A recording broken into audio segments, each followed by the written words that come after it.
masukan kepada Komdiji dan ingin mendukung Komdiji ke depan bagaimana Komdiji ini bisa mengamplifikasi informasi-informasi strategis yang sudah dilakukan oleh pemerintah, Bu. Sebagai contoh, misalnya kami mendengar sebenarnya Kementerian Kehutanan itu sudah melakukan evaluasi dan gerakan menanam pohon secara besar-besaran.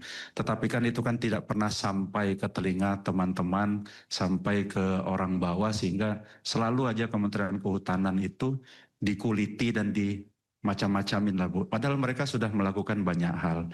Sebagai contohnya lagi, teman-teman polisi juga dari awal juga sudah melaksanakan tindakan-tindakan yang dibutuhkan untuk perbaikan hutan di Sumatera. Tetapi tidak pernah juga terdengar secara masif.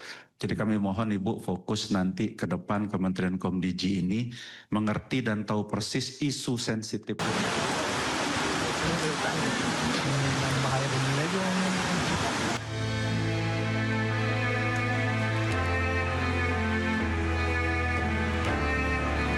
Viral di media sosial di tengah banjir bandang yang menghantam sebuah rumah, seorang babinsa di desa Bundar Aceh Tamiang, Giman Syahputra, menerjang arus. Hal itu ia lakukan demi menyelamatkan bayi dan seorang lansia yang terjebak di rumahnya yang dihantam arus deras.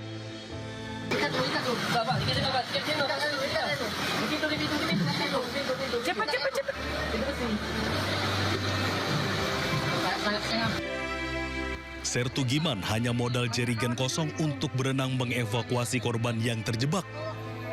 Ia juga menerjang arus setinggi atap rumah warga. Ya Allah, Kak, kasihan kalian anaknya. Pemarian pegang Om. Setelah berhasil mengevakuasi korban, Sertu Giman pun menampung mereka untuk sementara waktu di lantai 2 rumah pribadi miliknya yang saat itu tidak terendam banjir.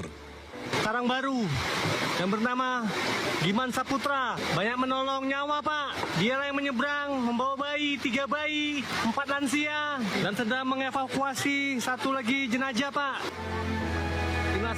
Dalam rekaman video yang beredar, keterangan warga yang diselamatkan oleh Sertu Giman. Kamilah yang dievakuasi oleh Pak Giman Syahputra.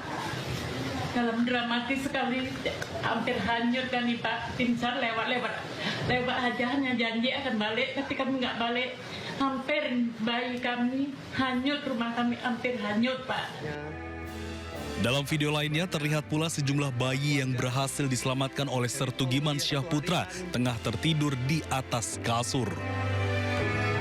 Dari Kabupaten Aceh Tamiang, Aceh, Muhammad Alfi Ayus melaporkan. Yang nyaris hampir hanyut. Pemirsa, seorang anggota TNI gendong warga korban banjir bandang Aceh yang sakit. Batang Pinang menjadi satu-satunya jembatan bagi prajurit tersebut untuk membawa korban ke rumah sakit.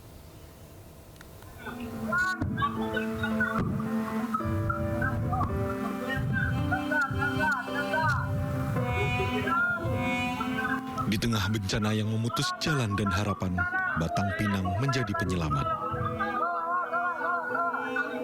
Prajurit TNI berjuang menyeberangkan 1 nyawa yang tengah bertarung melawan sakit.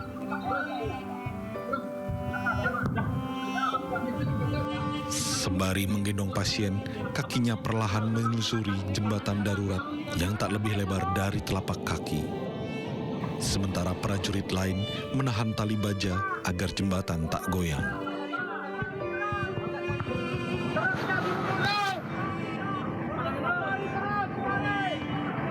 Sesampainya di tepi, sejumlah batu besar kembali menghadang. Alhamdulillah, ya Allah.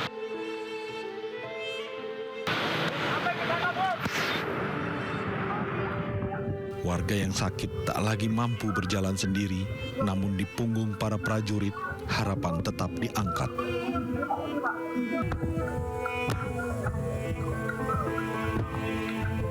Selain mengevakuasi warga yang sakit, prajurit TNI dari Kodim 0119 Bener Meriah juga mengevakuasi sejumlah warga yang masih terjebak di lokasi yang terisolir untuk dibawa ke tempat pengungsian.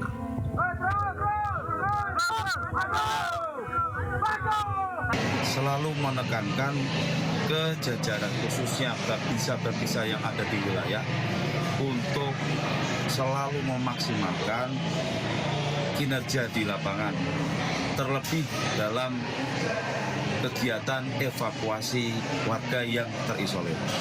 Pasca banjir bandang dan tanah longsor yang melumpuhkan akses transportasi di Kabupaten Bener Meriah, Aceh, prajurit TNI disiagakan untuk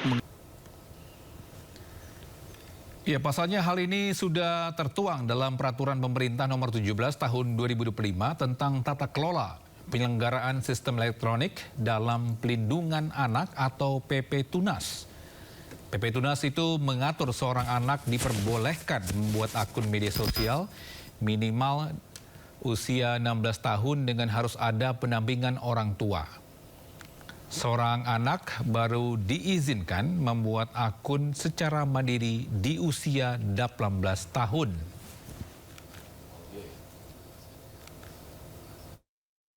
Ini tidak memberikan sanksi kepada orang tua, bukan memberikan sanksi kepada anak-anaknya, tapi memberikan sanksi kepada PSE jika PSE kebobolan atau dapat dimasuki oleh anak-anak di usia yang seharusnya tidak boleh masuk ke dalam PSE tersebut. Untuk rentang usia itu berbeda dengan negara lain. Kalau di negara lain hanya menyebut satu usia, di Indonesia ini kita atas masukan dari teman-teman pemerhati perkembangan anak memasukkan 2 usia, yaitu kategori yang dianggap lebih ringan di usia 13 tahun. Kemudian bagi PSE yang kategori resiko tinggi di usia 16 tahun dapat membuat akun dengan pendampingan orang tua, lalu baru di usia 18 tahun dapat memiliki akun sendiri. Ya, itu dia sumbangan dari Gubernur Aceh ya. Tapi semoga itu menjadi ini ya, sumbangan dari Bupati yang kemarin berangkat umroh. Tadi ada obat-obatan juga alat ibadah. Mungkin dibawa langsung sama Bupati tersebut tadi ya.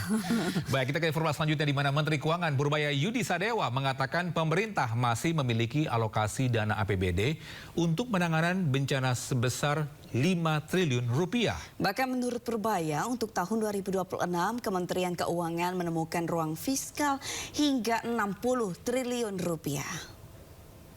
Ada masih anggaran untuk bencana, kan ada setiap tahun tuh 5T. Itu satu, nanti kita sudah sisir anggaran 2026.